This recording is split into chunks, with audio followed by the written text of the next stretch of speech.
അസ്സലാമു അലൈക്കും വറഹ്മത്തുള്ളാ. ഡോക്ടർ മുഹമ്മദ് ഷിബിലിയാണ്. നമ്മളിന്ന് സംസാരിക്കാൻ പോകുന്നത് മൂത്രം തുള്ളി തുള്ളിയായി ഉറ്റിപ്പോകുന്ന ഒരു പ്രശ്നമാണ്. ഞാൻ അതിന് മുമ്പ് ഒരു വീഡിയോ ചെയ്തിട്ടുണ്ടായിരുന്നു.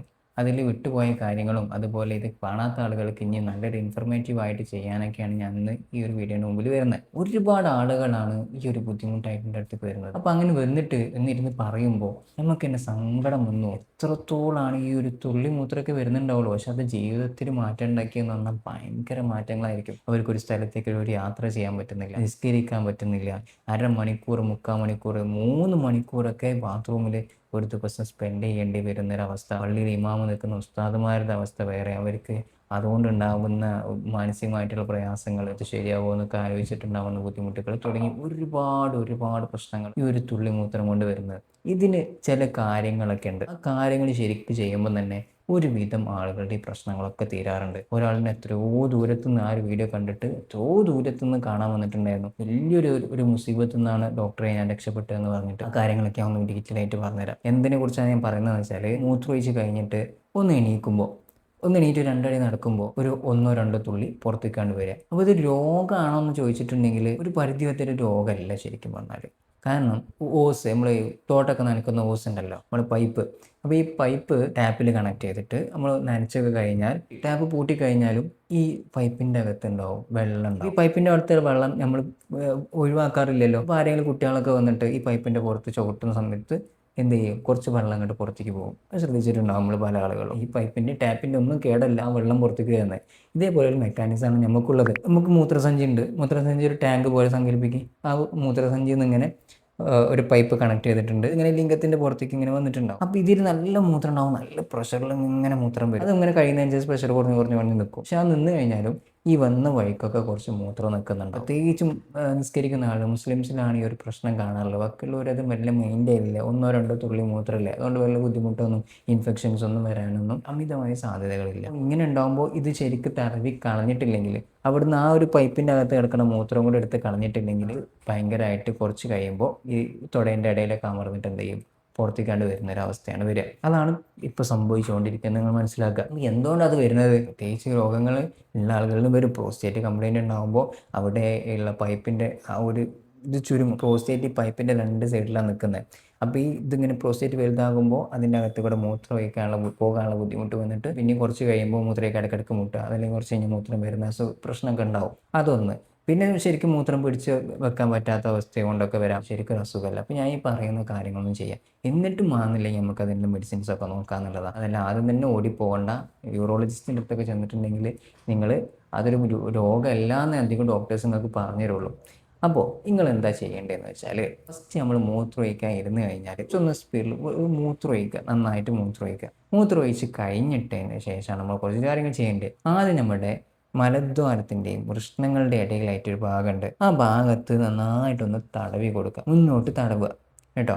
കുറച്ച് ഒരു 2-3 പ്രാവശ്യം തടവണം. ഇങ്ങനെ ഇങ്ങനെ ഇങ്ങനെ തടവിയാൽ പോരാ. കുറച്ചൊന്നും എന്ത് ചെയ്യണം, ചെറിയൊരു പ്രഷറിലൊന്ന് തടവണം. ഒരു 2-3 തുള്ളി അപ്പോൾ തടവുമ്പോൾ മൂത്രം പുറത്തേക്ക് വരണം. ആ രീതിയിൽ വേണം നിങ്ങൾ തടവാൻ. തടവി കഴിഞ്ഞതിന് ശേഷം ലിംഗത്തിനും വേണമെന്ന് തടവുക. ലിംഗത്തിന് തടവെന്ന് നോക്കിയേ, ലിംഗത്തിൻ്റെ താഴ്ഭാഗത്ത് കൂടെയാണ് മൂത്രനാളി പോകുന്നത്. ആ മൂത്രനാളം പോകുമ്പോൾ നമ്മൾ ഇങ്ങനെ തടവും. പല ആളുകൾ പിഴിഞ്ഞെടുക്കും. യൂറേത്രൽ മിൽക്കിംഗ് എന്ന് അതിന് പറയാം. അപ്പോൾ ഇതൊക്കെ ഇങ്ങനെ തന്നെ കാണിക്കാൻ പറ്റുള്ളൂ കേട്ടോ, വേറെ നിവൃത്തിയില്ല. അതൊക്കെ പറയാൻ തന്നെ വേണ്ടേ. ഇതൊക്കെ ഇങ്ങനെ വിരലൊക്കെ വെച്ച് കാണിക്കുമ്പോൾ ബുദ്ധിമുട്ടൊന്നും തോന്നണ്ട കേട്ടോ. ഇത് രീതിയിൽ ഇങ്ങനെ തടവിയാൽ കാര്യമില്ല. താഴത്ത് കൂടെയാണ് മൂത്രനാളി പോകുന്നത്. അപ്പോൾ താഴത്ത് കൂടെ തടവണം. അപ്പോൾ ഇങ്ങനെ തടവി കൊടുക്കുക. ഇതൊരു ലിംഗാന്ന് സങ്കല്പിക്കുക നിങ്ങൾ. അപ്പോൾ ലിംഗാണെങ്കിൽ ഇതിന് മുന്നിൽ ഹോൾ ഉണ്ടാവുമല്ലോ. അപ്പോൾ ഈ മുന്നിൽ ഹോളിൽ ഒന്ന് പിടിക്കുക. എന്നിട്ട് ഒന്ന് കുടഞ്ഞു കൊടുക്കുക ചെറിയ രീതിയിൽ. ഓവറായിട്ട് കുടയും ചെയ്യരുത്, ചെറിയ രീതിയിൽ ഒന്ന് കുടഞ്ഞു കൊടുക്കുക. അപ്പോൾ അതിൻ്റെ അകത്ത് ഇനി എന്തെങ്കിലും മൂത്രം കിടക്കുന്നുണ്ടെങ്കിൽ അത് പുറത്തേക്ക് പോകുന്നു. അത് കഴിഞ്ഞിട്ട് നോക്കിയേ, നിങ്ങൾ ഇങ്ങനെ തൂക്കിയിട്ടിട്ടുണ്ടെങ്കിൽ അത് 2 പ്രശ്നമാണ്. ഒന്ന്, ഇതിൻ്റെ ശരിക്കുള്ള പൊസിഷൻ ഇങ്ങനെയല്ല. തൂക്കിയിട്ടിട്ടാണ് ഷെഡ് ചെയ്യണമെങ്കിൽ നഴ്സ് കയറ്റി വെക്കുന്നതെങ്കിൽ അത് ഇങ്ങനെ വളഞ്ഞു നിൽക്കുമ്പോൾ ബുദ്ധിമുട്ട് കാര്യമായിട്ടൊന്നും ഉണ്ടാക്കില്ല. പക്ഷെ നമ്മൾ തൂങ്ങി നിൽക്കുമ്പോൾ മൂത്രം ഇങ്ങനെ കിഴിഞ്ഞ് താഴത്തേക്ക് വരാനുള്ള സാധ്യത കൂടുതലാണ്. അത് നിങ്ങൾ എന്ത് ചെയ്യുന്ന വെച്ചാൽ, ഈ ലിംഗം എങ്ങനെയാണെങ്കിൽ ഒന്ന് മുകൾക്ക് ഇങ്ങനെ വെച്ച് കൊടുത്തിട്ട് ഇന്നർ ഇങ്ങനെ കയറ്റി വെക്കുക. അപ്പോൾ ഇതിങ്ങനെ കുത്തനെ നിൽക്കും. മുകൾക്കായിട്ട് ഈ ഒരു ദ്വാരം മുകൾക്കായിട്ട് നിൽക്കും. കൂടുതൽ കിനിഞ്ഞ് വരാനുള്ള സാധ്യത വരില്ല എന്നുള്ളതാണ് കേട്ടോ.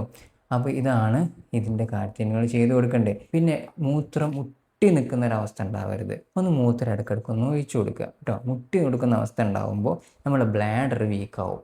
നമ്മൾ യൂറിനറി ബ്ലാഡർ കുറച്ചൊന്നോടെ പുഷ് ചെയ്യുന്നുണ്ട്. ഡെട്രോസൽ മസിൽ എന്നൊക്കെ പറഞ്ഞിട്ടുള്ള മസിൽസ് അതിനുണ്ട്. ആ മസിൽസ് വീക്കായി കഴിഞ്ഞാൽ അതിൻ്റെ അകത്ത് വേറെയുള്ള പ്രശ്നങ്ങളൊക്കെ വന്നു കഴിഞ്ഞാൽ ശരിക്കും കംപ്രസ് ആവാണ്ട് മൂത്രം കൂടുതൽ പോകാത്ത, മൂത്രത്തിന് പുറത്തേക്ക് തള്ളാൻ പറ്റാത്തൊരവസ്ഥ ഈ ബ്ലാഡറിന് വരും. അപ്പോൾ അത് ബുദ്ധിമുട്ടുണ്ടാക്കും. കറക്റ്റ് മൂത്രം എന്താ ചെയ്യുക, ഒഴിക്കുക സമയത്തിന്. മൂത്രം പിടിച്ചു വെക്കുന്ന ആളുകൾ, എൻ്റെ അടുത്ത് വന്ന കുറേ ആളുകൾ നമ്മൾ ചോദിക്കുമ്പോൾ ഒരുപാട് കാലം, ഇപ്പോൾ ഉദാഹരണത്തിന് ഉസ്താദന്മാരാണെങ്കിൽ ദർസ് പഠിക്കുന്ന സമയത്ത് കൂടുതൽ മൂത്രം പിടിച്ചു വെക്കുന്ന ആളുകളായിരിക്കും. അല്ലെങ്കിൽ ഗൾഫിലുള്ള ആളുകൾ പണി മൂലം ടൈമിങ് അത്രയും ടൈമുള്ള ജോലി കാരണം അവർ മൂത്രം പിടിച്ചു വെച്ചിട്ട് ഉണ്ടാകുന്ന പ്രശ്നങ്ങൾ, അങ്ങനെയൊക്കെ ആയിട്ടാണ് പല ആളുകളും വരാറുള്ളത്. അപ്പോൾ നിങ്ങൾ എന്ത് ചെയ്യാം, കറക്റ്റ് മൂത്രം ഒഴിക്കുക കേട്ടോ. മൂത്രം പിടിച്ചു വെക്കുന്ന അവസ്ഥ ഉണ്ടാവരുത്. അപ്പോൾ നിങ്ങൾ എല്ലാവർക്കും ഷെയർ ചെയ്ത് കൊടുക്കുക. പ്രത്യേകിച്ച് നിങ്ങളുടെ അറിവിൽ ബുദ്ധിമുട്ടുന്ന ആളുകളുണ്ടാവും, കക്കൂസിൽ പോയാൽ ഇറങ്ങാത്ത ആളുകൾ, അവർക്ക് ഷെയർ ചെയ്ത് കൊടുക്കുക.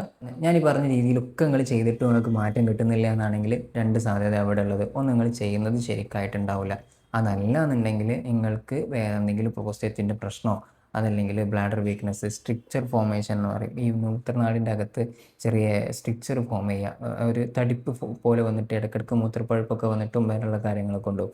അപ്പോൾ അങ്ങനെ സ്ട്രിക്ചർ വന്നിട്ട് അതിൻ്റെ അടുത്ത് ശരിക്കും മൂത്രം പോരാത്തൊരവസ്ഥ, പിന്നീട് ഇളകി പോരുന്ന അവസ്ഥ, അതൊക്കെ ഉണ്ടെങ്കിൽ അത് നമ്മൾ ട്രീറ്റ്മെൻറ്റ് എടുക്കുക തന്നെ വേണം. അത് നല്ല ട്രീറ്റ്മെൻറ്റ് അവൈലബിൾ ആണ്. ഹോമിയോപ്പതിയിൽ തന്നെ നല്ല ട്രീറ്റ്മെൻറ്റ് ഉണ്ട് കേട്ടോ.